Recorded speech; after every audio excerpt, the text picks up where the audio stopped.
목사님 통해서 귀한 말씀 듣는 것이 여러분들에게 유익이 될 것 같고요.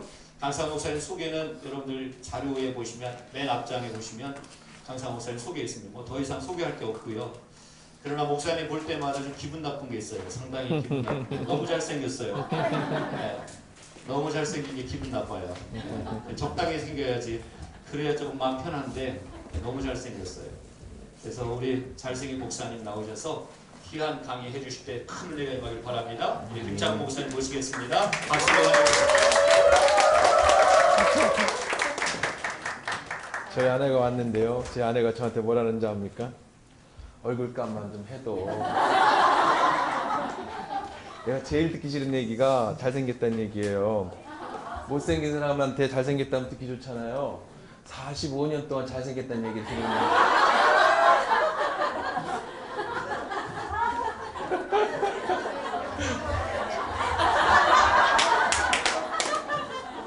네.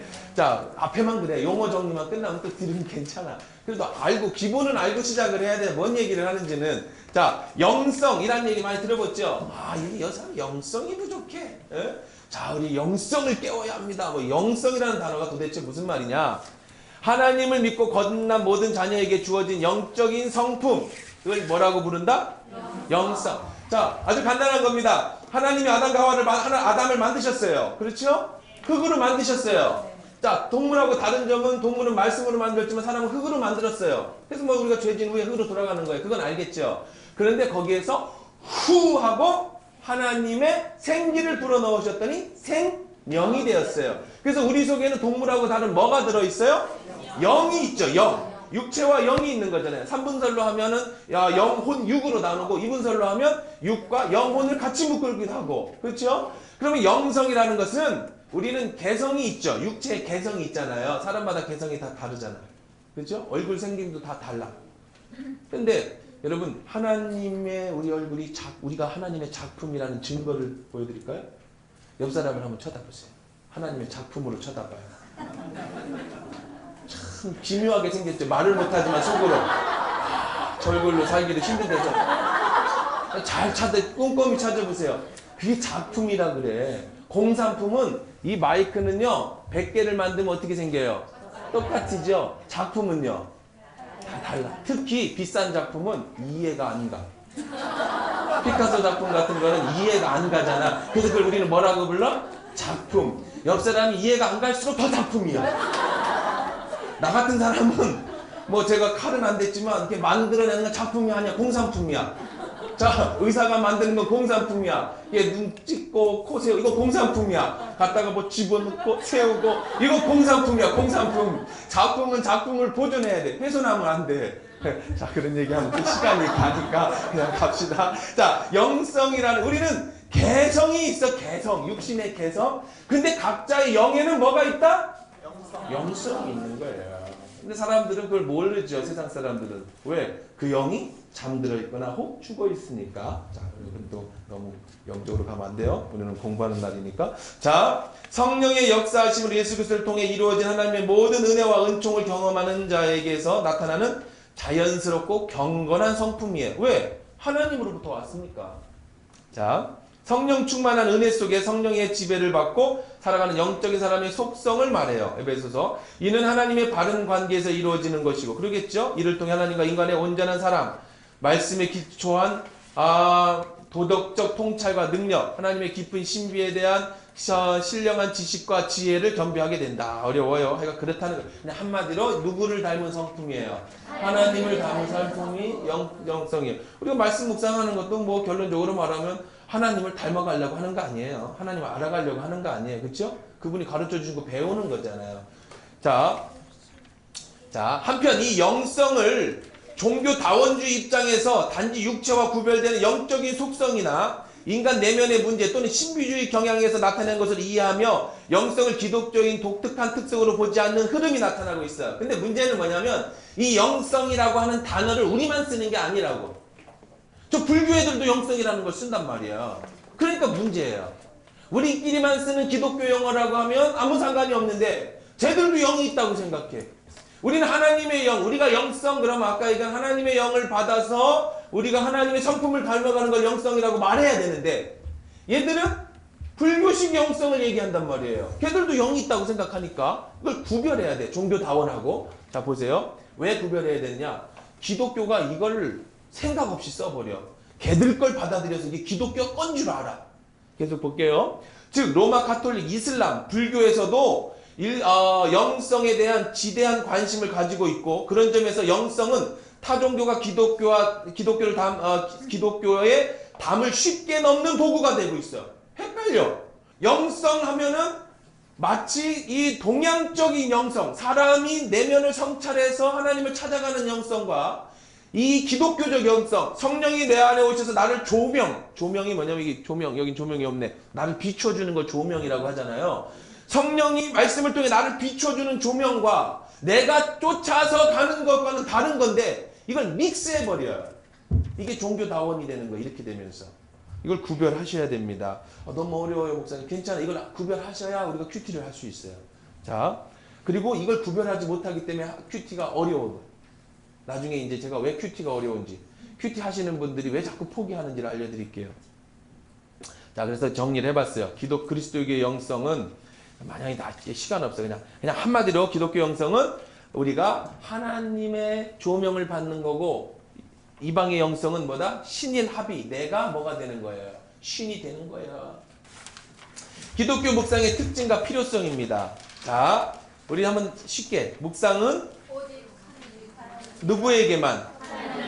네. 꼭 잊지 마세요. 우리는 누구에게만 초점을 맞추는 거예요? 하나님께만. 내 신비적인 어떤 행위가 아니에요. 하나님께만. 묵상은 하나님의 말씀을 반추하는 훈련이에요. 아까 얘기했죠. 성령이 오셔서 우리에게 가르쳐주는 거라고 그랬잖아요. 성령이, 하나님이 우리에게 이미 가르쳐 줬어요. 어디에다가? 여기에 가르쳐 줬어요. 그러니까 우리는 가르쳐 주신 말씀, 이걸 계시된 말씀이라고 하는 거예요. 10개 보일시. 하나님 열어서 보여줬어요. 우리가 하나님을 어떻게 알아요? 한정된 인간이 보여주는 것만 알지. 이걸로 보여줬어요. 그래서 우리는 말씀 묵상을 해야 돼. 왜? 여기 다 들었으니까. 이걸 넘어서면 안 돼. 신비주의로 가면 안 돼요. 여기 말씀이 다 있어요. 자, 계속해서 볼게요. 하나님 말씀을 반추하는, 반추가 뭐예요? 생각하고 또 생각하고 훈련하는 훈련인데, 자, 말씀을 어떻게 한다? 깊이 생각하고, 말씀을 사용하여 뭘 하고? 기도도 뭐를 이용해서 기도해야 돼? 그러니까 여러분, 말씀 묵상, 제가 아까 말씀드렸어요.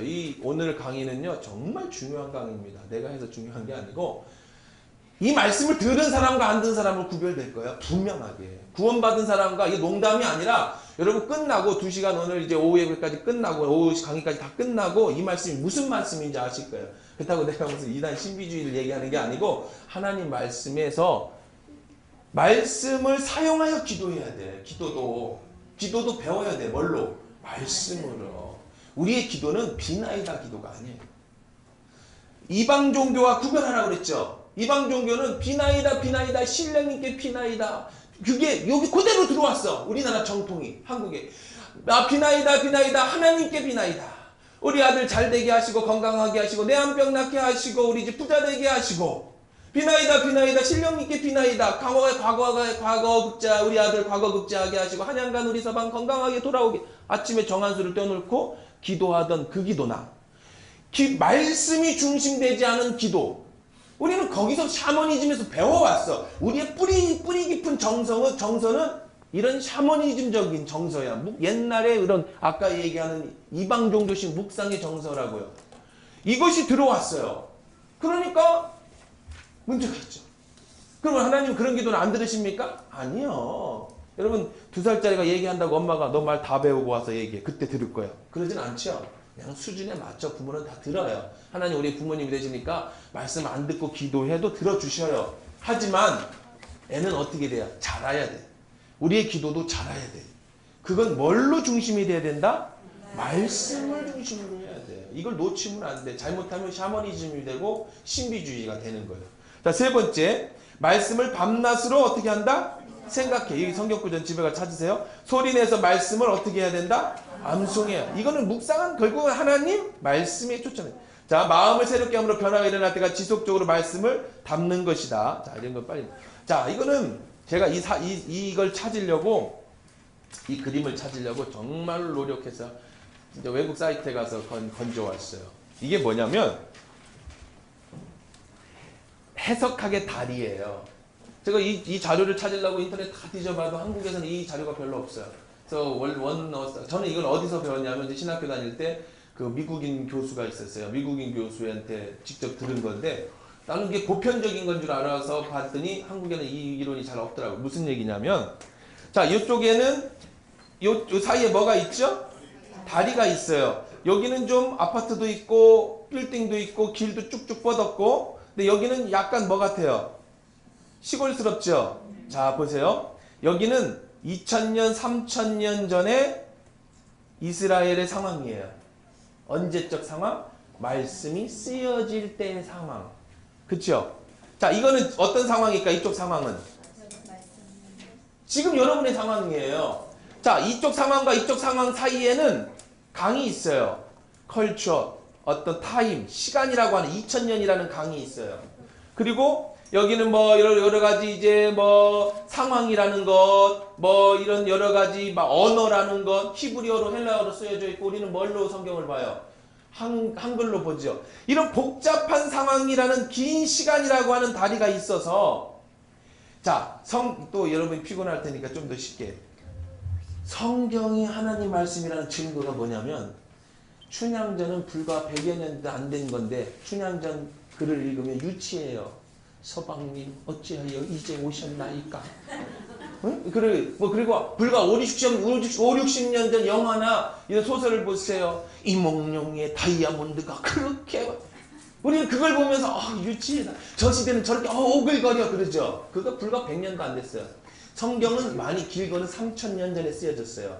성경 보면서 오글거려, 이 사람들이 이렇게 생각했구나. 그런 사람 있습니까? 없습니까? 없죠. 오늘도 이 말씀이 그대로 나에게 다가오죠. 이게 하나님 말씀이에요. 인간의 작품이라고 하면 3000년 전의 작품, 이 파피루스에 쓰고 양피지에다 썼던 거, 그 다음에 거북이 등짝에다가 팠던 그런 글이 어떻게 오늘 우리의 심령을 녹이냐고요. 그 뒤에 또 나올 거예요. 자, 그런데 왜 우리가 묵상을 해야 되느냐? 이걸 무슨 달이라고 하냐면 해석학의 달이라고 부르는데, 3000년 전에 2000년 전의 상황이 오늘 여러분들의 직장, 학교, 교회, 찌쯤레벤이 독일어로 삶의 자리라는 뜻입니다. 삶의 자리. 저는 목사의 삶의 자리가 있어요. 여러분하고는 다르죠. 여러분 어떤 사람은 사장의 삶의 자리가 있을 것이고, 어떤 사람은 과장의 삶의 자리가 있을 것이고, 어떤 사람은 알바생의 삶의 자리가 있을 것이고, 엄마의 삶의 자리가 있을 거고, 며느리의 삶의 자리가 있을 것이고, 다 달라. 그치요? 그런데 그 말씀이 해석학의 다리를 건너서 오늘 나의 삶의 자리에서 이 말씀이 하나님의 말씀으로 들려지는 거예요. 그러려면 뭐를 건너와야 돼요? 해석학의 다리를 건너와야 돼요. 이 다리를 건너 오늘 나에게 주신 하나님의 말씀, 이것이 바로 묵상이고 큐티인 거예요. 이해되십니까? 이 해석학의 다리 때문에 우리가 성경을 묵상하고 연구할 필요가 있는 거예요. 이거는 지금 머릿속에 염두에서 지금 이론 시작 부분이니까 뒤로 계속 얘기가 나오니까 그 얘기구나 하는 것은 뒤에 보실 수 있어요. 자, 보십시다. 하나님을 향한 나의 사랑의 고백. 자, 기독교 묵상의 특징 이제 세 번째입니다. 특징과 필요성. 묵상을 왜 해야 되느냐? 하나님을 향한 나의 사랑의 고백. 사랑의 고백을 뭘로 해야 돼요? 우리는 묵상으로 해야 되는 거예요. 자, 그건 또 뒤에 계속 얘기할 거예요. 하나님의 성품에 뭐가 된다? 참여하게 된다.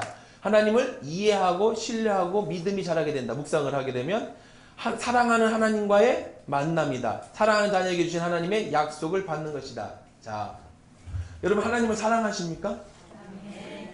저는 뼛속부터 머리부터 발끝까지 나의 모든 것을 덮고 있는 게 하나님의 사랑이에요. 저는 하나님의 사랑에 내 인생을 다 걸어요. 나는 하나님의 사랑에 나의 목숨을 걸어요. 제가 묵상 강의를 하든 집회 강의를 하든 뭐 청소년 강의를 하든 아니면 어떤 특강을 나가든 모든 주제는 다 하나님의 사랑입니다. 왜냐하면 나는 하나님 너무 사랑해. 난 하나님이 너무 좋아. 난 하나님밖에 없어요. 여러분 나도 하나님을 사랑해. 그런 종류하고 아니야. 나는 여러분 연애할 때 있죠. 연애할 때 저 남자가 막 꽂혔어. 저 여자가 막 꽂혔어. 제 아내하고 첫 연애를 할 때 내가 고백을 했어. 저 해변가 바닷가였어. 대학생 때 만났거든요. 같은 CCC에서 만났는데 그 수련회를 갔어. CCC 수련회. 그러면 안 돼. 거기서 그런 짓 하면. 근데 내가 조용히 불렀어. 미안한 얘기 나중에 이제 쫓겨났어. CCC에서. 네, 연애하다 걸려갖고. 자, 근데 어쨌든 나는 그런데 그 아내를 얻었어. 대학에서. 미안하긴 한데 그래 난 평생에 반려자를 얻어서 조금 괜찮아. 그럼 안 되는데 어쩔 수 없었어. 너무 어떻게 꽂혀버린 걸. 내가 그러려고 갔나? 처음에는 그냥 간 건데 거기서 꽂혀버린 걸. 그래서 제가 수련회 가가지고 아내를 풀러냈어. 그래서 이제 해변가에 앉아 저 몽산포라고 하는 거기 앉아가지고 내가 그랬어. 사랑해. 그랬더니 제 와이프가 뭐라냐면 처음 듣는 거야. 대학교 1학년 때예요. 대학 1학년 때 그냥 바로 꽂혀버려. 3월 21일인가 23 벌써 가면 21일이야 23일이야. 21일 날 3월 1일 날 입학해가지고 3월 2일 날 입학해서 3월 21일 날 만나버렸어. CCC 거기 가가지고 저 여잔 거야. 세상에. 내가 하나님의 말씀을 직접 눈으로 배웠나이다. 왜냐면 내가 늘 상상하고 꿈꾸던 여자가 저기 있잖아. 그거 어떻게 접어야지. 그래가지고 그 첫 여름 수련회 때 내가 고백을 했어. 그랬더니 와이프가 얼굴이 빨개지더니 이제 야 네가 사랑을 알아? 그러더라고. 그래서 내가 이렇게 얘기했어요. 나 사랑은 모르는데 화장실에 앉아도 네 생각이 나고 내가 그 책을 펴도 네 얼굴이 떠오르고 이게 사랑인가 봐. 그러더니 야 나를 위해서 죽을 수 있어? 진짜 이상한 여자인가 봐. 만나지 몇 달 됐다고 나를 위해서 죽을 수 있네. 3월에 만나가고 7월이면 4, 5, 6, 7, 4달밖에 안 돼서 이제 고백하는 사람한테 나를 위해서 죽을 수 있어? 그래서 내가 죽을 수 있지 그랬어 진짜로. 근데 지금도 죽을 수 있어요. 나는 변함이 없는 사람이야. 나 참네 이거 큰일 났네. 이거 진도 나가야 되는데. 근데 고등학교 때 이제 내가 고등학교 때부터 여자에 관심이 많았어요. 근데 나는 옛날에 시대를 잘못 태어나가지고 괜찮아 제 시간에 끝내줄 테니까 목사님 놀래갖고 이러면 안 되는데 그래서 조금만 참아. 금방 돌아갈게. 근데 이제 고등학교 때 내 여자가 너무 여자친구를 사귀고 싶었는데 다 여자친구들만 한 달, 2달 안에 자꾸 날 차는 거야. 근데 내가 시대를 잘못 태어났어요. 지금 시대 태어났으면 내가 정말 엄청나게 뜰 수 있었는데 그때는 지금은 꽃미남인데 그때는 기생 오랩이야. 지금은 꽃미남이라고 부르잖아요. 얼굴 하얗고 남자가 허연하고 키 크고 그러면 꽃미남이라고 부르는데 그때는 기생 오랩이라고 그랬어요. 여자들도 별로 안 좋아했어. 남자는 남자다운 여자를 근데 나는 기생 오라비 같이 생겨가지고 지금 태어났으면 큰일이야. 근데 이 시대를 하나님 잘못 태어나게 해주셔가지고 아쉽긴 한데 여자들이 다 날 차. 근데 내 친구가 있는데 얘는 진짜 우락부락하게 생겼는데 우리 남녀공학이었는데 점심시간 되면 여자들이 줄을 서가지고 막 요플레 건네주고 막 그래. 너무 부러운 거야. 그래서 친구한테 물어봤어. 얘야 소원이 있다. 뭐냐 한 가지만 알려달라. 그 비밀이 뭐냐. 나는 너보다 부족한 게 없는 것 같은데 여자들이 자꾸 나를 차. 근데 너는 어떻게 그렇게 여자가 잘 널 따르니? 그랬더니 이 친구가 아주 치명적인 얘기를 했어. 내가 평생에 그것을 못 잊고 지금도 내가 마음 아파하다가 뭐라고 그랬냐면 이 친구가 장모야 진짜를 얘기해 줄까? 그래. 실망 안 할 거야? 그래 알아야 내가 바꿀 거 아니야. 너는 질리는 형이야. 처음에는 호감이 가는데 좀 살면 질린대. 그래서 나는 그 순간에 인생을 깨달았어요. 나는 질리는 형이구나. 하나님의 음성을 들어야지 사람의 음성을 듣는 순간에 우리 인생 거기서 파멸이 오는 거예요. 내가 3월 21일 날 제 와이프를 만나서 8년 연애하고 결혼을 했는데 한 번도 안 질려. 지금도 안 질려. 내가 제일 좋대. 하나님 다음으로 내가 좋대. 근데 나쁘고 질린대 세상에. 어디 가다가 이리 왔지? 하나님의 사랑. 하나님의 사랑. 맞아. 그 사랑. 나는 하나님을 위해서 죽을 수 있고 앉아도 하나님이 돼. 나는 그 첫 연애하던 그때처럼. 나 이따 물어볼 것도 없어. 이거 가져. 내가 다니다가 강의를 하다 보면 집회를 하다 강의를 하다 가끔 잊어버리면 그 길을 못 찾아주는 사람들이 많아. 대부분 못 찾아. 그래서 대충 그쪽에서 하는데 정확하게 그 얘기하다가 이랬다. 그죠? 하나님의 사랑. 그래가지고 이제 내가 그 연애할 때 그때의 똑같은 사랑으로 지금 하나님을 그렇게 사랑하는 거야. 묵상은 다른 게 아니에요. 말씀을 대할 때 연애 편지를 읽으니까 내가 오늘 나에게 무슨 말씀을 해주시나, 내가 이 말씀을 통해서 어떻게 하나님 사랑을 고백할까. 그러니 큐티가 나중에 이제 얘기하겠지만 큐티가 안 재밌을 수가 없어. 큐티가 포기할 수가 없어요. 이렇게 좋은데, 그렇잖아. 그냥 큐티 하면서 하나님 내게 막 말씀해 주셔. 말씀을 통해서 막 감격의 폭풍 눈물을 흘리고 그 사랑에 그냥 가슴이 벅차. 이거 어떻게 하죠? 뭐 어떻게 하죠? 어떨 때는 내가 하나님을 향해서 막 감사해요. 우리 하나님이 가슴이 벅차갖고 우리 아들한테 뭐 해줄까? 이거 뭘 해줄까? 막 그런 이런 신비적인 일이 말씀 속에서 되는 거예요. 그럼 목사님이니까 이제 나도 될까요? 제가 얘기했죠. 이 말씀을 들은 사람과 안 들은 사람, 요 차이가 바로 거기서 나오는 거예요. 끝까지 들어봐요 이제. 자, 계속해서 중요한 거는 이 묵상은 한마디로 말해서 하나님에 대한 나의 뭐다? 사랑이. 다른 말로 말해서 하나님과의 친밀감이라는 거야. 이게 전부야. 여러분 인생에서 전부가 친밀감이야. 대통령이 되는 거, 뭐 10억 버는 거, 여러분들이 뭐 고급 승용차를 타는 거, 50평 아파트에서 사는 거, 천만에요. 그건 여러분의 인생의 목적이 아니에요. 여러분의 인생의 목적은 친밀감이 있어. 하나님과의 사랑. 왜 그런지 뒤에 또 계속해서 그냥 온통 이 얘기만 할 거예요. 자, 보십시다. 영적 성숙의 네 번째는 과정입니다. 예수님을 닮아가는 거 아까 얘기했죠. 자, 이것도 제가 시간만 많으면 해줄 텐데, 디모데에서에 보면 집사의 직분이 나와요. 근데 거기에 읽어보시면요, 집사의 직분에서 말씀을 많이 읽어라, 기도를 많이 해라, 신령해라, 이런 얘기가 많이 안 나와요. 대부분은 한마디로 말해서 뭔지 아세요? 집사는 인격적이어야 된다. 그 왜 그러냐? 예수를 닮은 인격을 가진 사람이 교회에서 직분자가 돼야지. 오늘 올라오다 보니까 직분자 공고를 했어요. 저희 교회도 이제 올해 장로님 또 이렇게 선출하고 하는데, 직분자는요 신앙 좋은 사람이 아니에요. 미안한 얘기, 나중에 직분자 교육 있으면 제가 설명할게요. 직분자는 믿음 좋은 사람이 아니에요. 직분자는 헌금 많이 내는 사람이 아니에요. 그건 뭐 당연히 우리가 그렇게 해야 되겠죠. 직분자의 첫 번째 자격 조건은 인격이에요. 인격적인 사람이 직분자가 돼야지, 인격적이 못한 사람이 직분자가 되면 두고두고 그 사람 때문에 하나님의 교회가 골머리를 앓아요. 또 갑자기 신중해진다. 큰일 났다. 자, 영적 성숙이라는 건 뭐냐면 말씀을 듣고 그 말씀이 나의 우리가 묵상을 해서 적용을 하잖아요. 나의 행동을 바꿔요. 근데 한두 번 바꿔갖고는 안 돼. 끊임없이 바꾸다 보면 그 행동이 뭐가 돼요? 습관이 돼요. 습관이 지나면 뭐가 되는 거예요? 인격이 되는 거예요. 묵상도, 여러분 묵상도요, 말씀 묵상도, 큐티도 계속 큐티를 해서 그것이 행동이 되고 습관이 될 때 그런 나의 인격을 말씀을 바꿔놓는 거죠. 큐티 한 달하고 두 달하고 1년 하다 포기하면 그것이 습관이 되고 인격이 되지를 못해요. 자, 그럼 이제 앞으로 또 말씀을 드릴게요. 예수님을 외적으로만 닮은 사람을 우리는 뭐라고 불러요? 자, 내적으로 하나님의 기쁨이 되는 것을 묵상과 성장이라고 부르는 거예요. 그러니까 하나님 말씀으로 내 내면이 변화되어지고 성숙해지는 게 묵상의 목적이에요. 외적은 어떤 표면적으로 보여지는 게 아니라. 자, 삶의 목적과 방향을 분명히 합니다. 거룩한 꿈을 꾸게 됩니다.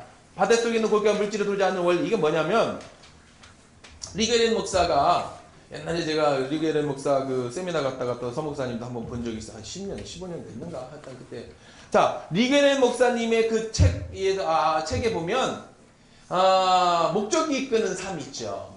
그 목적이 이끄는 삶에서 이런 예화가 나와요. 무슨 예화가 나냐면, 바다에 있는 물고기가, 여러분 생선시장에서 물고기 한 마리를, 고등어를 사왔어요.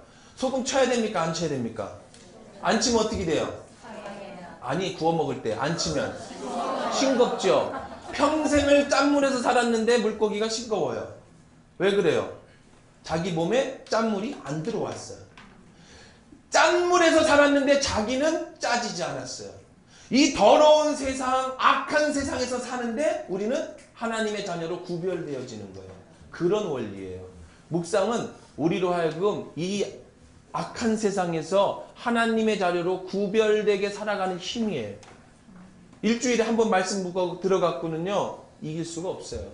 자, 그 다음에 내가 성공하는가 왜 아주 이게 정장해. 이건 무슨 얘기냐면 제가 기도를 합니다. 제가 이제 말씀 묵상하고 기도를 하는데 제가 말씀을 이렇게 새벽 묵상을 하고 기도를 한 이게 오랫동안 했습니다. 그래서 저는 이제 지금도 집회를 나가거나 외국을 나가지 않는 한 교회에 있는 한은 3시간 기도 이거를 3시간 말씀 묵상 이거를 아주 뭐 꼭 지키려고 노력을 합니다. 근데 3시간 기도는 거의 지키는데 말씀 묵상 3시간은 잘 안 되더라고. 목사인데도 딴 것이 막 정신에 그것도 지키려고 노력을 해요.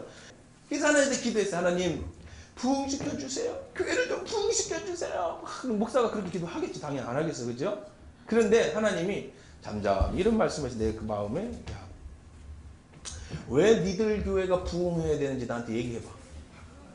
예? 그 앞에 있는 교회를 얘기해. 그 앞에 교회가 부흥하면 안 되니? 거기도 내 교회인데? 이단 아니잖아. 야, 이 동네가 그렇게 교회가 많은데 네 교회가 왜 있어야 되냐? 생각해보니까 그러네. 지금 저희 옆에 큰 대형 교회가 작년에 건축해가지고 몇십억 들여서 멋있는 교회. 그 교회가 부흥하면 안 되니? 그럼 뭐라고 대답할 것 같아? 그래도 내 교회가 부흥되게 해줘. 그렇게? 나 그런 용기는 없더라고. 그래서 어떻게 하죠? 아무 말 못했어. 근데 하나님이 제 마음에 나중에 얘기할까? 하나님 음성 듣는 법과 우리가 하나님 그런 얘기를 또 뒤에 설명해 드릴게요. 하나님 제게 잔잔한 마음으로 그렇게 해주세요. 내가 너한테 왜 네 교회가 부흥해야 되는지를 설명해 줄까? 네, 하나님 말씀해 주세요. 우리의 인생은 이 땅에서가 끝이 아니고 영원한 하나님 나라가 있다는 걸 너 믿니? 믿습니다. 이 땅에서 준비된 대로 하나님 나라에서 적은 일에 충성하면 하나님 나라에서 큰 일을 너에게 맡겨준다는 것도 믿니? 믿습니다. 그러면 너한테 맡겨준 영혼은 이 교회를 부흥시키려고 맡겨준 게 아니라 그들을 하나님 나라의 백성으로 영원한 하나님 나라의 큰 일을 맡을 사람으로 네가 훈련시켜서 그들을 내 백성 만드는 게 네 목적이 아니겠냐? 예. 이 교회가 많아도 네 교회가 부흥돼야 될 것은 너에게 준 양들이 하나님 나라의 백성으로 잘 훈련돼서 내게 많은 일꾼을 보내는 것이 네 사명이니까 있어야 되는 거예요. 아멘입니까? 그럼 교회가 많아도 교회 안 돼요. 괜찮죠. 각자 교회는 경쟁해서 사람을 불러 모으는 게 아니라 내게 주어진 영혼들을 잘 훈련시키는 게 나에게 주어진 목적이에요. 그래서 우리 교회 부흥. 여러분들의 인생의 목적이 뭔지 아시겠어요? 왜 교회를 다녀야 되는지 알겠어요? 뭐 하려고? 그렇죠. 우리 교회 성자는 영적인 성숙과 성장을 해서 예수님을 닮아지기 위해서 교회를 다니는 거예요. 그것이 목적이에요. 그 중에 제일로 효과적인 게 묵상인 거고. 묵상을 해도 되고 안 해도 되는 게 아니에요. 내 삶의 이유이고 의미예요. 자, 이 말씀을 알면 삶이 단순해지고 버릴 것과 얻어야 될 것을 알게 돼요. 교회에서 헌신하시는 분들은요, 부자들이 아니에요. 대부분 뭐 별로 우리 교회를 봐도 별로 그렇게 부자들이 아닌데 하나님 앞에 헌신을 많이 하시는 분들이 계세요. 근데 그분들이 입고 다니는 옷이나 그들이 사는 거 보면은요, 별로 그렇게, 근데 그분들은 그런 거에 관심이 없으셔요. 하나님을 사랑하는 사람은요, 온통 내가 하나님 앞에 드리고 하나님 앞에 바치고 하나님을 사랑하는 내 마음의 표현에 관심이 있지, 남들이 나를 어떻게 받아주고 나를, 그런 데 관심이 없어요. 내 자신을 꾸미고 내 자신을 먹을 걸 찾다 보니까 신 중에서 사람이 제일 많이 모시는 신이 자신이에요. 자신이에요. 자기 자신에 대해 공양하는 거예요. 돈도 바쳐. 안 그래요? 그 생각을 해보세요. 우상숭배는요, 탐심은 곧 우상숭배니라고 성경은 얘기하고 있어요. 탐심, 욕심은 우상숭배예요. 여러분, 우상숭배라고 하면은 뭐 부처님한테 비는 게 우상숭배라고 생각하는데 그게 아니라니까요. 여러분 언제 가끔씩 뭐 절에 갑니까? 가끔씩 일이 안 되면은 절에 가서 불공 드리고 또 주일날 오고 그래요? 그러진 않죠. 우리가 우상숭배라고 하면 마치 그걸 우상숭배라고 성경을 읽으면서 나는 우상숭배 안 해. 성경은 탐심은 곧 우상숭배니 그래요. 내 자신을 우상으로 섬기는 거예요. 조금만 아파봐. 큰일 나. 조금만 돈 떨어져봐. 난리가 나. 누가 조금만 내 자존심 상하게 해봐. 뒤집어져. 교회에서도 누가 그랬어. 네가 뭔데 말 꺼냈지. 막. 그런데 하나님이 상처받고 하나님 앞에 하나님에 그런 거는 전혀 관심 없어. 어이, 뭐 누가 헌신하겠지. 누가 알아서 했지. 왜? 내 신은 나 자신이야. 하나님이 아니야. 그럼 왜 교회 다녀요? 나에게 복줄 신으로 하나님을 선택한 거야, 그냥. 아주 중요한 얘기예요. 하나님이 나에게 복 주는 신이야. 내가 하나님을 섬기는 게 아니고 하나님이 나에게 복 줘. 그래서 기도는 늘 그런 식이야. 비나이다, 비나이다. 하나님께 비나이다. 내가 우상이니까. 근데 우상 숭배자는 하나님 나라에 들어가지 못해요. 너무 깊이 가면 큰일 나요. 왜? 진도도 못 나가고 부흥회가 돼버려. 그래서 일이 돌아와야 돼. 자, 그래서 자, 삶이 단순해져요. 말씀을 들으면 버릴 것과 얻어야 될 것을 알게 돼요. 그래서 묵상을 해야 되는 거예요. 자, 그 다음에 예배가 변화돼요. 사마리아 여인 아시죠? 사마리아 여인을 뭐 다 생략할 거예요. 예수님을 만났어요. 내가 드디어 선지자를 만났어요. 그 여자는 한낮에 뜨거운데 물길로 왔죠. 첫 번째 질문이요. 선지자요. 저는 언제쯤이면 진짜 남자를 만날까요? 5시 있는데 지금 있는 남자도 지 남자가 아니에요. 평생 남자에 아주 원한이 맺힌 여자예요. 뭐 때문에 그런지 모르겠지만 지금 있는 남자도 남의 남자예요. 언제쯤이면 저를 사랑해줄 진짜 남자를 만날까요? 언제쯤이면 내가 여기 물 안 길러 오고 우리 집에 우물 하나 파고 살까요? 언제쯤이면 내가 부자가 될까? 이렇게 안 물어봐. 뭐 물어보는 줄 알아요? 이거 아세요? 예수님 앞에? 어디서 예배 드려야 됩니까? 왜냐하면 사마리아는요, 옛날 우리가 잘 아시는 것처럼 르호보암, 여로보암 시대 때 분단이 되면서 예루살렘으로 예배를 들어오지 못하도록 성을 쌓고 단과 브엘세바의 단하고 어디에 거기다가 잊어버렸는데 거기다가 단을 쌓았어요. 그리고 거기다가 예배를 드리라고 그랬어요. 예루살렘 못 가게 했어요. 그래서 이스라엘과 사마리아는 예배 때문에 완전히 원수가 되고 완전히 다른 나라가 됐어요. 그런데 이 선지자가 저 유대에서부터 왔다고 했잖아요. 유대 남자잖아요. 그러니까 제일 먼저 물어보는 게 내가 어떻게 복받을 때가 아니에요. 정말로 예루살렘에 가서 예배해야 합니까? 내 사랑하는 하나님을 예배하려면 여기서 하면 안 됩니까? 예수님 말씀하셔요. 거기 아니야. 신령과 지금은 이제 바뀌었습니다. 옛날 성경에 신령과 진정으로 예배할 때가 오나니 곧 이때라. 네 앞에 하나님이 계시지 않냐. 어디서든지 내 안에 계신 성령께 예배할 때가 올 것이다. 자, 이 사람의 관심은 뭐였어요? 예배야. 그 불쌍한 여자가 한낮 뜨거운데 물길로 온 여자의 관심은 돈이 아니고 남자가 아니고 뭐였다? 예. 하나님이었다. 왜? 그의 사랑은 하나님이니까. 여러분 이게 무슨 말인지 이해되세요? 보석이 아니라니까요. 집이 아니라니까요. 아파트 넓히는 게 아니라니까요. 교회 크게 키우는 게 아니라니까요. 우리의 관심은 내가 하나님을 사랑하는 거예요. 자, 봅시다. 하나님의 음성을 들어요. 자, 말씀을 통해 하나님의 음성을 듣는 것은요, 부작용 없이 하나님의 음성을 듣는 가장 좋은 방법이에요.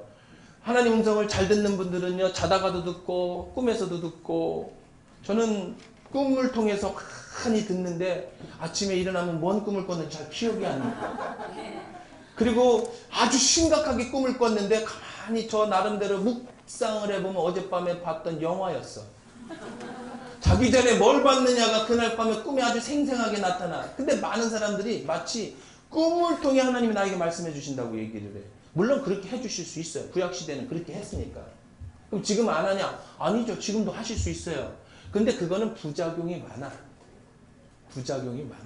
신비주의적인 하나님의 음성 듣기는 가장 부작용이 없는 게 뭐예요? 하나님의 말씀을 통해 듣는 것은 부작용이 없어. 근데 조심해야 돼, 지금은.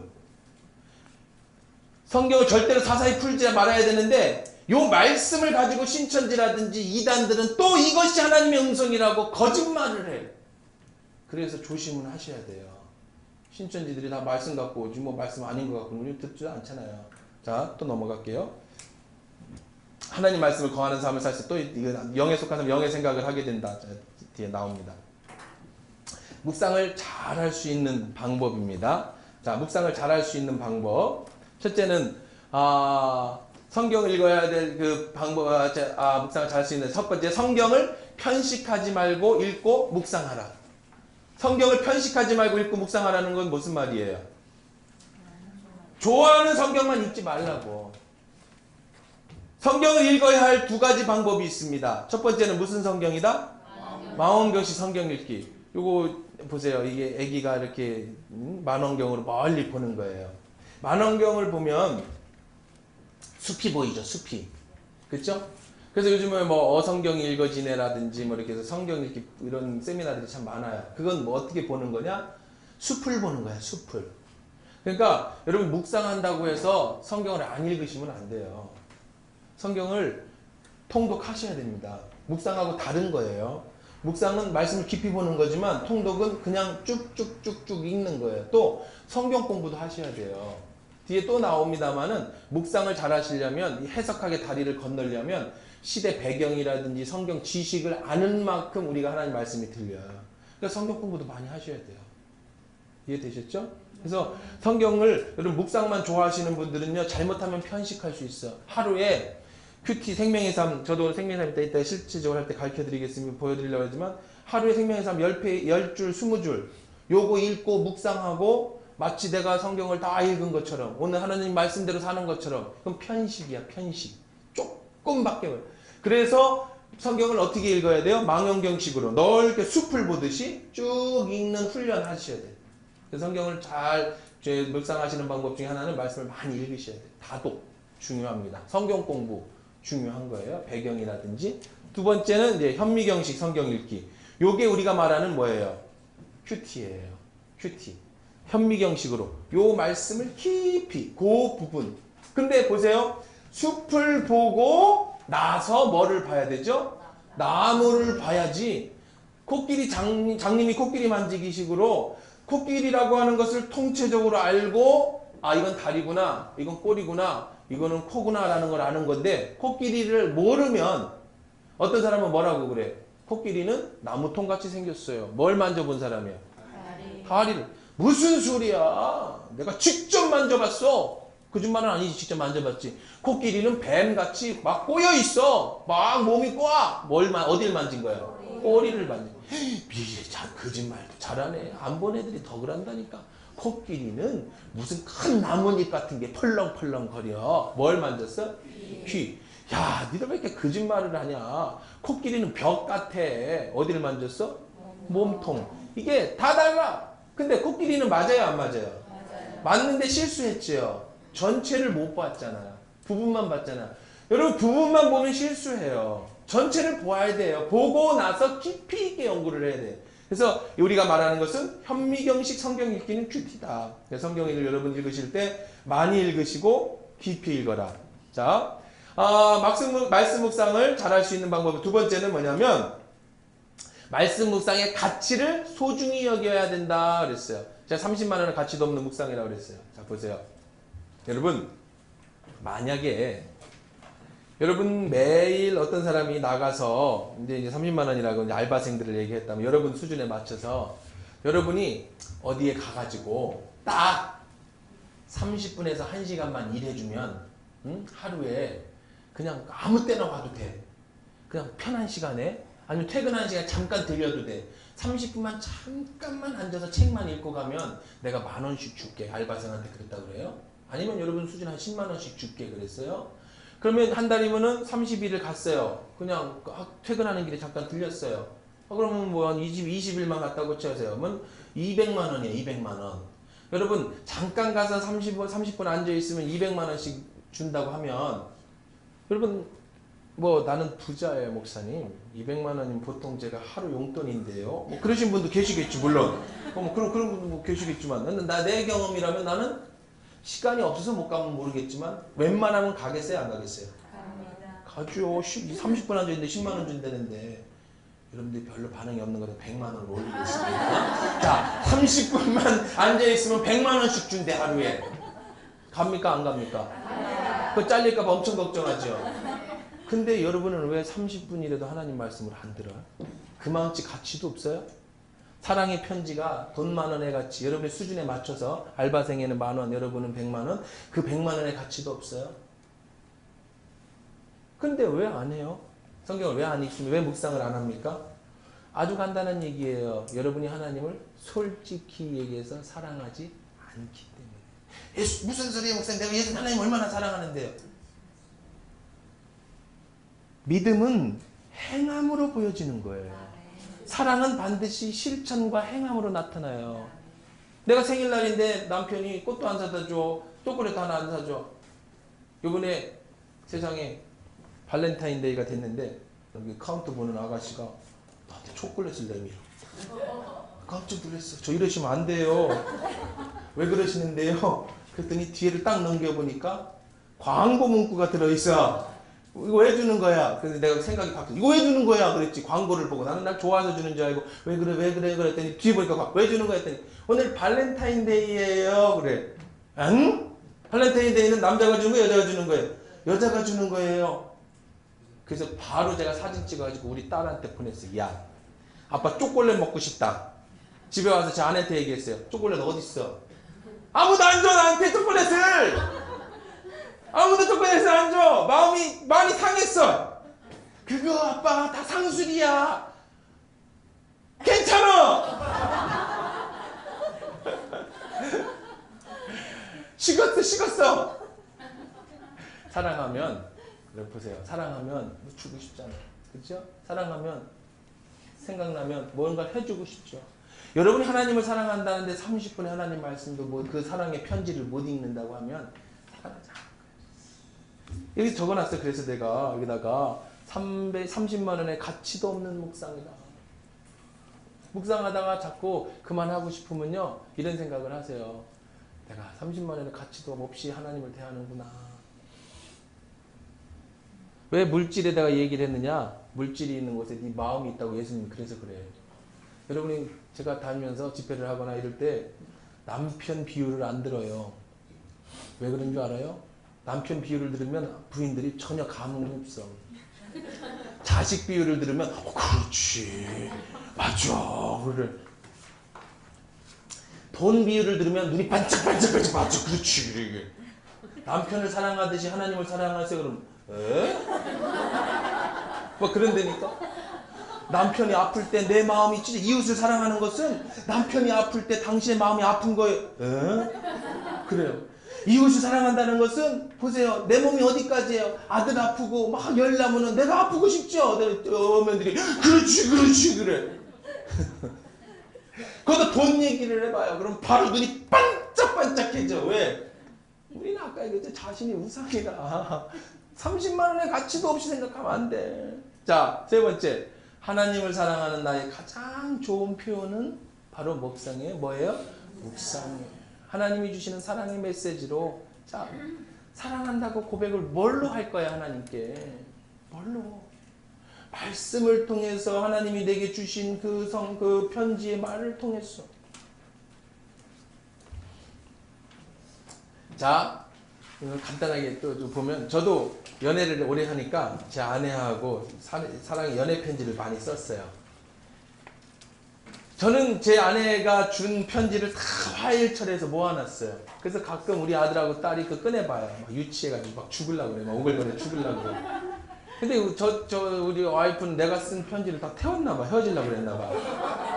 없어. 어디 있냐니까 뭐라 했는지 알아요? 써준 게 있어야 모으지. 써준 게 생각해보니까 그 말도 맞네. 제 아내는 저한테 편지를 많이 써줬어요. 그래서 제가 그 편지를 많이 모아놨어요. 자, 편지를 보면서 그랬지 맞아. 서로 사랑하는. 이미 하나님이 우리에게 한 권의 편지를 써줬어. 무슨 편지? 사랑의 러브레터를. 우리는 그걸 읽으면서 그 사랑도 느끼고 그 편지 속에 나의 사랑도 고백하고. 이게 묵상이에요. 혼자 앉아서 아까 얘기한 명상이나 관상을 해봐. 가만히 모든 것을 잊어버리고 하나님을 생각해서 어떻게 할 거야 그게. 안 되잖아요. 그러니까 묵상은 나와 하나님 사이의 연결고리. 랩으로 만들면 너와 나의 연결고리. 아는 사람만 알아요? 자, 오늘 그 다음에 뭐예요? 하나님을 사랑하는 나의 가장 좋은 표현이 묵상을 기억해라. 하나님 주시는 사랑의 메시지로 절대 강압이나 강박으로 할 필요는 없어요. 묵상 안 하면 죄 짓는 것처럼 사람들이 자꾸 강박에 시달려. 이게 바리새인의 표현인데요. 바리새인의 특징은 뭐냐면 내가 힘든 걸 남에게 하게 하는 거예요. 그러고 나서 그걸 못한다고 그 사람들을 죄인이라고 불러요. 쉽게 얘기하면 그죠. 안식일은 유대인에게 있어서 죄인에 구별되는 가장 큰 특징은 안식일을 지키지 못하면 죄인인데 안식일은 누가 못 지켜요? 목동들. 안식일 지킨다고 들에다가 양 풀어놓고 난 안식일 지키러 갈래? 그럼 양 누가 다 잡아가죠? 못 지키네. 창녀들, 세리들, 이런 사람들은 안식일에 못 들어와, 죄인이라서. 근데 예수님은 누구랑 놀았느냐? 주로 목동들, 창녀들, 세리들 이런 사람들하고 늘 놀았어요. 그러면서 내가 안식일의 주인이다. 그러니까 네가 날 섬기는 게 안식일을 지키는 거야 라고 해서 유대인들과 이 바리새인들이 예수님을 무지하게 싫어해요. 그렇죠?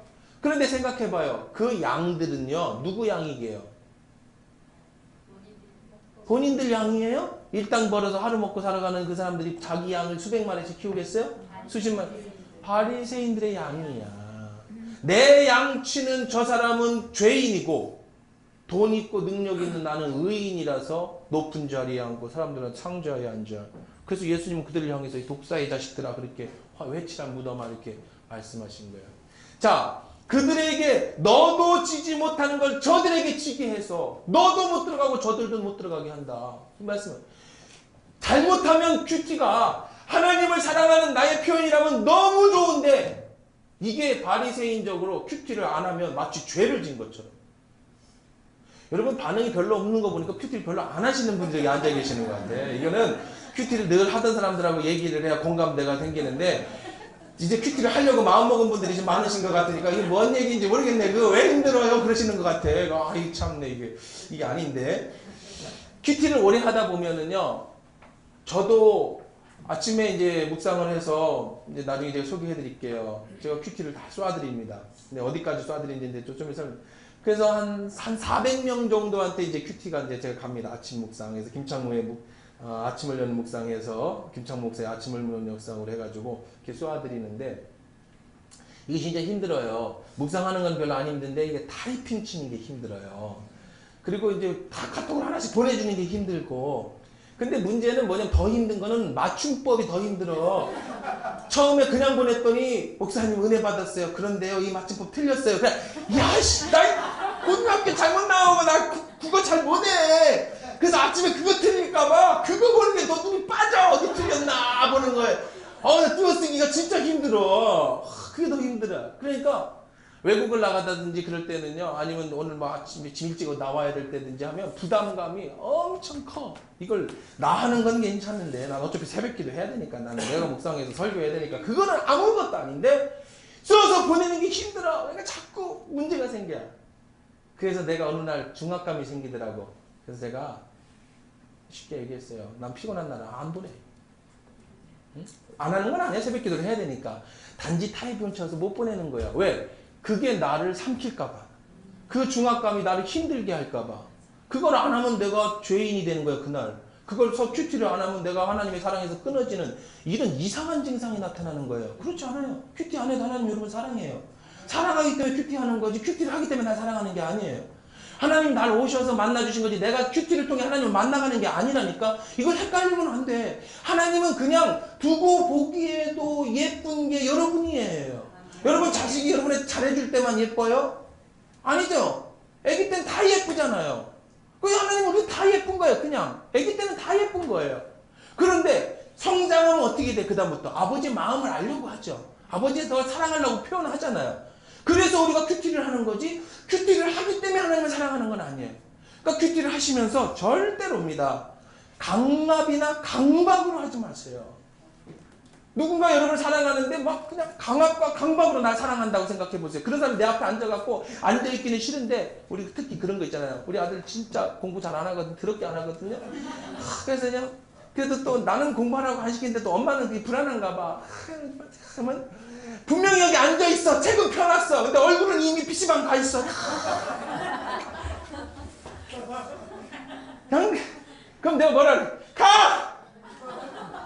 근데 잠깐 제 아들한테 많이 해주니 너가 공부 못해도 내 아들이야. 내 사랑하는 아들이야. 아빠는 단지 네가 지금 잘할 수 있는 게 이거니까 열심히 해서 나중에 잘 되라는 거지 그것 때문에 너와 나의 사이의 관계가 깨지기 싫다. 공부하기 싫으면 하지 마라. 저는 자주 그런 얘기를 해요. 그럼 또 그게 또 싫어갖고 또 그냥 우리 아들이 북한에서도 못 내려온다는 지금 중2거든요. 우리나라를 지키고 있어요. 얘가.共産당이 중2가 무서워서 못 내려오고 있거든요. 우리 아들이 이 나라를 지키니까 얼마나 어깨가 무겁겠어. 이해를 해요. 걔는 반이 그냥 항상 하이톤이야. 하이톤. 항상 얼굴이 하이톤은 목소리가 왜? 나라를 지키려고 하는 중압감 때문에. 똑같은 거예요. 큐티가 하기 싫은데 안 안 하면 죄 짓는 것 같고 하자니 이게 힘들어 죽겠고 그럼 하나님이 그만해라 그만 안 해. 안 그래? 안 해도 사랑하자는 거 알잖아. 난 수협에 나가 그냥. 힘들면 거 가서 안전에도 있어. 왜 그 앉아갖고 책 펴놓고 그게 내 인상 쓰고 있냐. 강박이나 강압은 절대로 하지 말아라. 할 필요도 없어. 그건 바리새인이야. 그렇게 해서 나는 큐티하는 사람. 응? 나 3년째 큐티하는 사람이야. 나중에 이제 그런 얘기 하겠지만 막 큐티 또 저기들끼리 보내주시는 분이 있죠. 이 맹점이 뭐냐면 나는 목사니까 큐티를 보내드리는데 아까 설명을 해드릴 거예요. 어디까지는 보내드린다라는 얘기를 해드려요. 어디까지 보내드리냐면 여러분이 그걸 읽고 사람들이 거기에서 자기와 하나님을 만날 수 있는 거기까지만 해드리는 거예요. 내가 하는 식으로 큐티를 하면 안 돼요.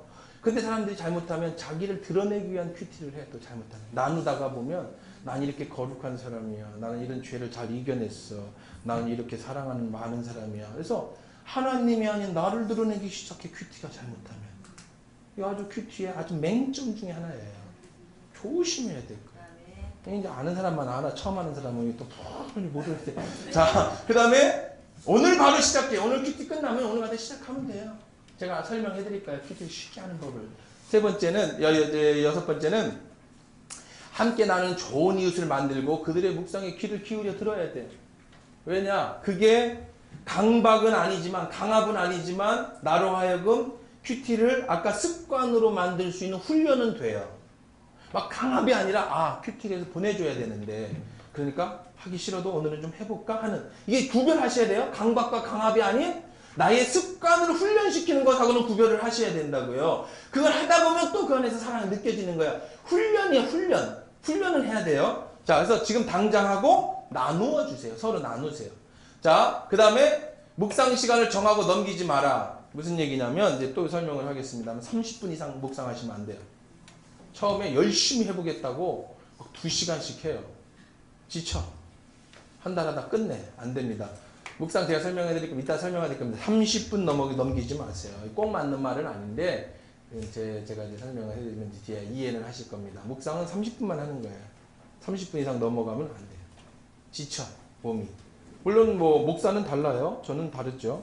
자, 여러분들 평신도를 기준으로 한 겁니다. 자, 루틴 설명을 해드릴게요. 루틴이라고 하는 게 뭐냐면 묵상을 잘할 수 있는 방법 8번째 루틴 하라.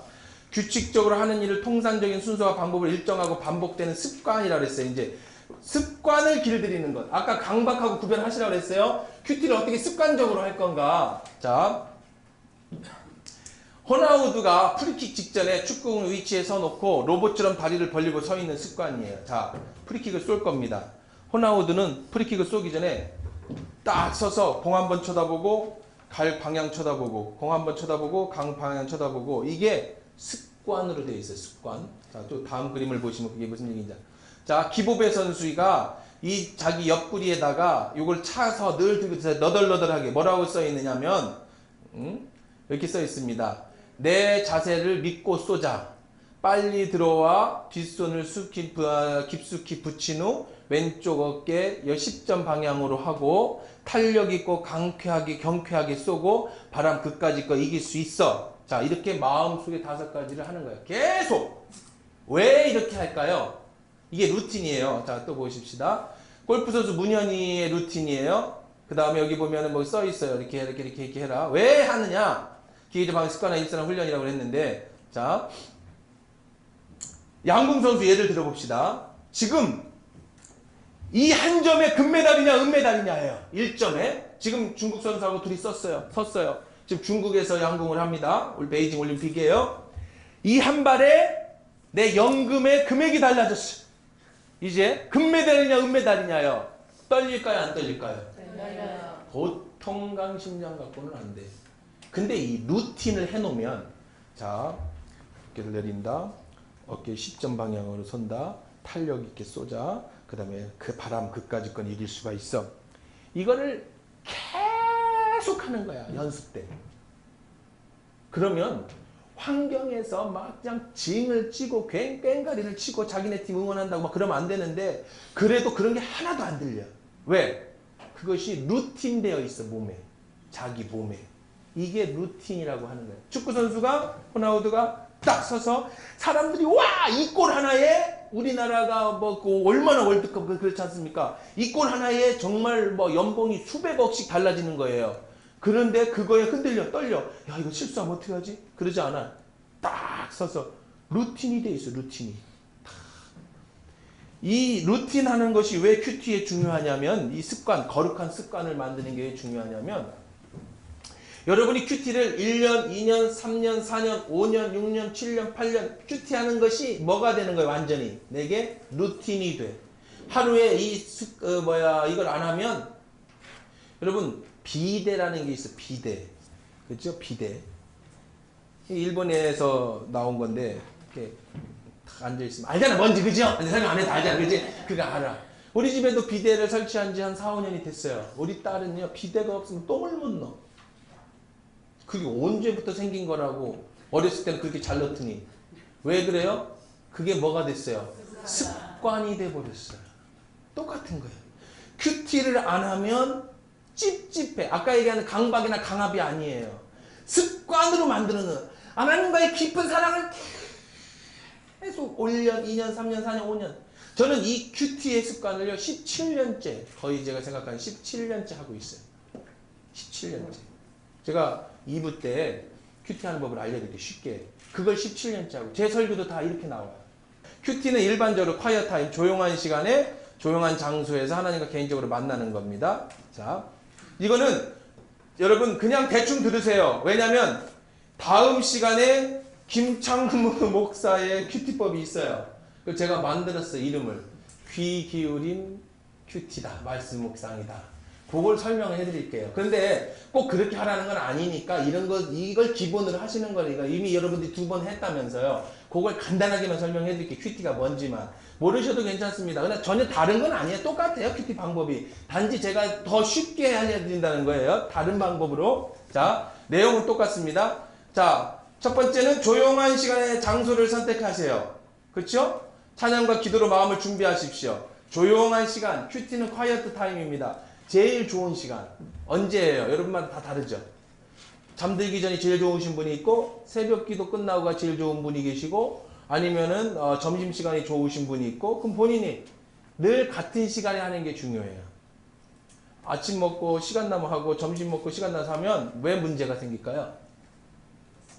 어떤 문제가 있을까? 같은 시간에 안 하면 까먹어. 이따 저녁에 해야지 하다가 드라마 보다 잊어버려. 아이고 못했네. 그러면 습관이 안 돼요. 늘 같은 시간에 하는 게 제일 중요합니다. 어쩔 수 없이 밖에 있는 사람은 방법이 없고요. 자, 그 다음에 내용 관찰 및 요약. 본문의 내용을 자신의 말로 요약해 보는 거예요. 여러분 뜻 생각하고 소리내고 중요한 구절의 단어를 줄을 긋습니다. 자, 이거 금방 넘어갈 겁니다. 왜냐하면 이따가 비슷한 얘기를 해드릴 거예요. 목사님 그러면 지난번에 배운 것과 목사님의 큐티 방법이 다릅니까? 똑같아요. 그러니까 지금 상관은 저 오늘 처음 배우는데요. 그럼 다시 배우면 돼요. 이따가. 그러니까 이거 그냥 빨리 넘어간다고 속 썩을 거 없어요. 왜냐하면 나는 빨리 끝나야 되니까 배고파서. 자, 기다리십시오. 자, 그 다음에 연구와 묵상. 관찰보다 더 구체적이고 세밀하게 본문을 대하는 과정입니다. 미칠진 본문이나 단어를 분석적으로 살펴보고 난해 구절을 이야기하는 연구를 살펴봅니다. 이런 것들을 찾아보죠. 연구 묵상을 통해 단어 문장의 의미를 속출해내고 교훈을 모으는 작업을 합니다. 책에 다 나와 있어요.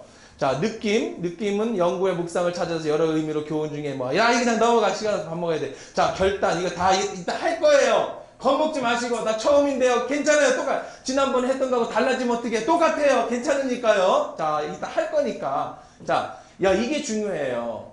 큐티에 한계가 있어요. 자, 이 한계는 깊이 해보신 분만 느낄 수 있어요. 앞으로 여러분이 하게 되면 느끼게 될 겁니다. 첫째 한계가 뭐냐? 큐티에 있어서 적용은 열매와 같습니다. 적용을 위해서 큐티를 하는 거예요. 내가 이렇게 살아야지. 그렇죠? 아마 지난번에 왔던 강사 목사님들이나 강사분들도 다 똑같은 얘기를 했을 거야. 큐티의 꽃은 적용이에요. 열매는 적용이에요. 적용이 없는 큐티는 의미가 없다. 이런 얘기를 많이 하셨을 겁니다. 그런데 적용에 대한 너무 강박을 갖게 돼요. 무리한 적용과 말씀과 다른 적용은 좋은 열매를 맺지 못해. 말씀은 이렇게 큐티해 놓고 적용은 딴소리래. 맨날 똑같아. 사랑하자. 맨날 누구를 용서하자. 시부모를 20년째 용서해.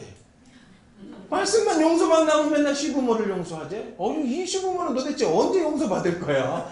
맨날 말씀 묵상하면 15분을 용서하는 거야 그냥. 그럼 맨날 묵상 끝나면 사랑하자. 누굴 사랑할 건데? 맨날 막상만 끝나면 기도 열심히 하자. 뭘 어떻게 열심히 할 건데? 자 보세요. 매일 큐티를 하면서 적용에 많은 시간을 할애하면서 어려움을 겪고 어떤 때는 뭐 도대체 뭘 적용해야 될지를 모르겠어.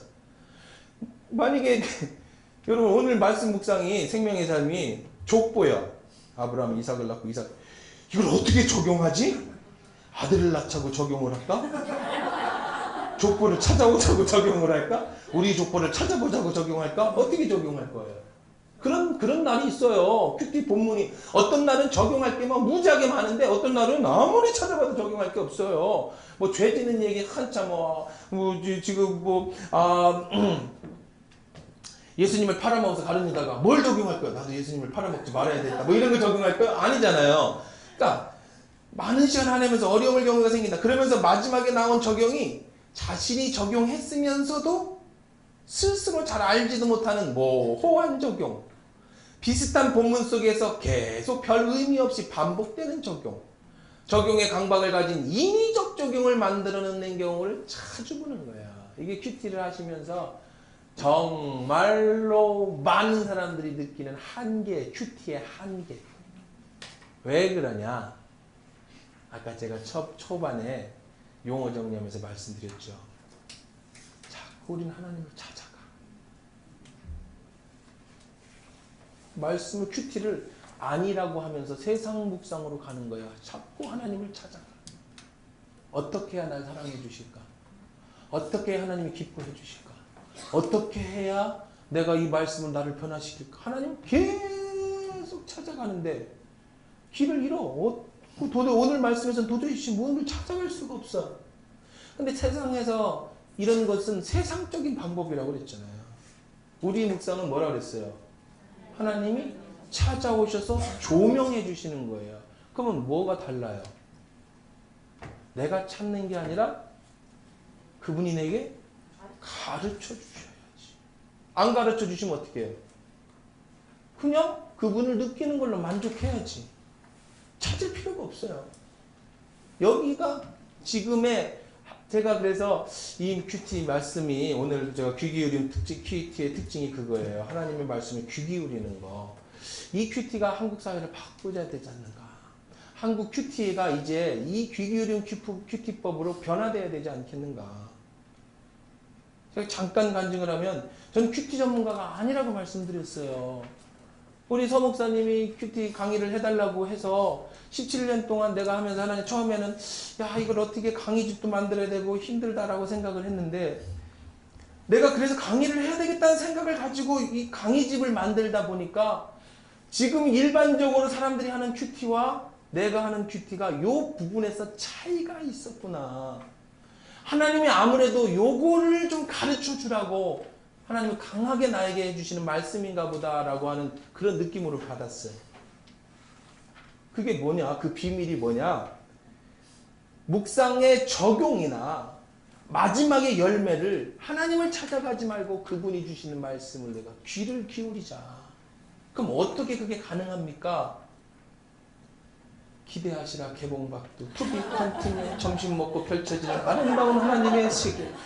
집에 돌아가는 사람은 절대로 맛볼 수 없는 그 아름답고 귀한 말씀이 이제 앞으로 언제? 뭐 이제 2시? 1시 반? 네. 1시 반에 펼쳐지게 될 것이고 아까도 얘기했죠. 지금 같은 얘기는 누구나 다 할 수 있는 얘기. 긴 얘기가 아무나 못하는 얘기예요. 근데 오후 시간에 사람은 둘로 나눠진다. 은혜 받은 사람과 하나님을 아는 사람과 하나님을 알지 못하는 사람. 또 하나는 이 큐티의 말씀을 들은 사람과 듣지 못한 사람을 나눠진다.